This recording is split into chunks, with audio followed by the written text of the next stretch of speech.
Hallo maatjies. Julle, hierdie storie van Josef is net vir my amazing. Arme ou Josef wat eers in 'n put gegooi was en nou is hy net onder die farao. Hy het toe nou sy boeties herken wat kom kos soek daar in Egipte, want onthou oor die hele land is mos nou hongersnood. Maar voor ek nou verder lees, is daar eers 'n shout-out wat ek vir 'n paar maatjies moet gee. Dit is Karamia en Isabella de Beer. Dankie dat julle saam met ons kuier, maatjies. Dit is so lekker om te hoor julle kuier saam met ons.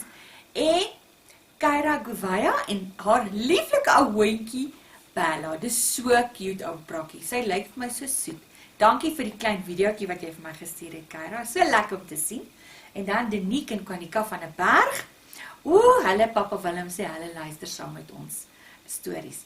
Hoorie julle, dis vir my so lekker. Nommer 1 om uit die Bybel uit te lees, want onthou alles wat hierin staan is die waarheid. As God sê dit staan daar, dan is dit waar. Finish en klaar. Dis alles wat ek glo wat in hierdie Bybel staan. Dis wat vir my so lekker is om dit te lees, want God het dit self vir ons geskryf. En dit is belangrik om dit te lees, want dit is wat 'n mens leer hoe mens moet lewe in die lewe. Okay, en dan die tweede ding is om te hoor julle luister saam met my. Want ek is altyd so bang, ek praat net met myself. Hoe gaan dit nou lyk? Praat ek met myself en neem 'n videoetjie. So as jy vir my 'n videoetjie wil stuur en vir my ietsie wil sê of sommer net 'n WhatsAppie, dan sê jy vir jou pa en jou ma, luister stuur my iets van Lorraine WhatsApp, let sy net kan sien sy's nie alleen nie. Ek sal so bly wees. Dankie tog. Okay, now back to our story of the year. The story of Joseph. Okay. Nou het Josef mos gesê hy wil sien hoe lyk sy boetie Benjamin, maar niemand weet hy is Josef nie. Nou sê hulle, hy sê ek gaan vir Simeon nie so hou, gaan terug, bring hy baba boetie, ek wil sien hoe lyk hy, sê hy nou vir sy boeties. Nou sê sy pa Jakob, wat? Moet ek nou nog 'n seun stuur? Hy sê, as ek met swaar kry, sal ek maar swaar kry. Ag, sy. Die arme, hy is so bang hy verloor nou nog 'n kind. Nou is die hongersnood mos nou erg oor die hele land, nee, hulle moet nou weer gaan kos soek. In Egipte land gaan kos koop. Nou sê hy. En onthou het hulle nou die sakke ooppak, dis hulle, jy lê ons geld bo in die sakke. Hulle sê dit moet 'n mistake wees, maar hulle moet nou teruggaan weer.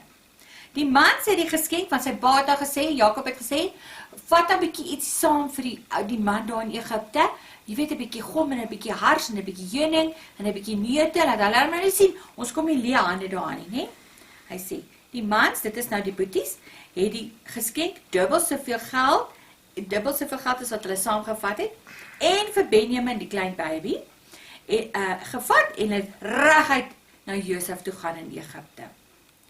Toe Josef hulle saam met Benjamin sien, want hy het nou seker gesien, hey, kom hulle, dis Benjamin by. Toe sê hy vir die hoof van sy huis, laat die mense inkom en in die huis bly. Slag dan 'n dier en maak vir ons lekker kos, want ons eet vanmiddag saam. Hy is seker nou so happy om hulle te sien, hy wil net meer tyd met hulle spandeer. Die hoof van die huis het presies gemaak soos Josef gesê het en hy die boeties huis toe geneem.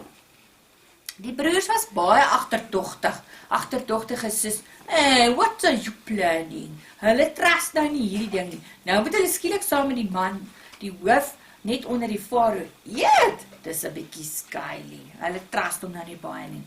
Hulle sê toe vir mekaar, dis seker oor die geld wat in ons graansakke was, dat hulle ons uitgenooi het. Hulle wil ons natuurlik terugkry.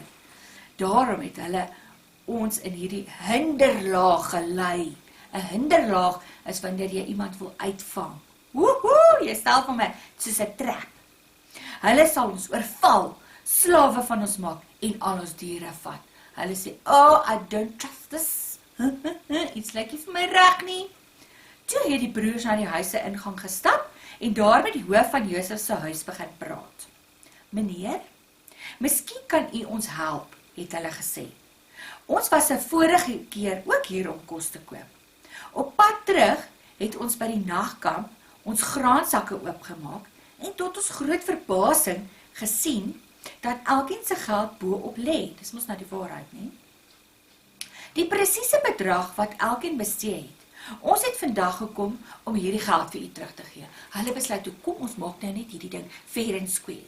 Kom ons sê, ons het die geld gekry, kom ons sê, ons gaan dit teruggee, laat ons nou net hier kan, laat ons nou nie, hulle ons slawe maak van ons nie. Hoe?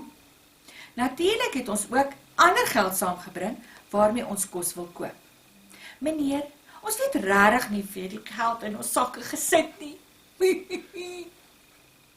Alles is reg, het die hoof gesê. Moenie bang wees nie.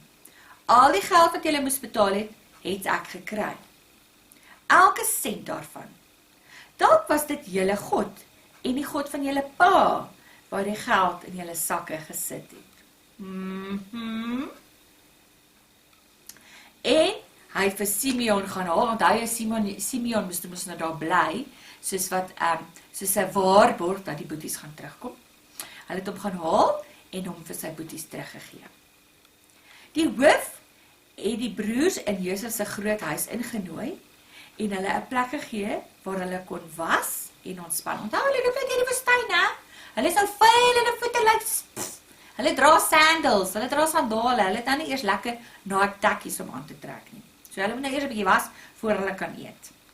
Hy het ook vir hulle donkies kos gegee. Gawe man.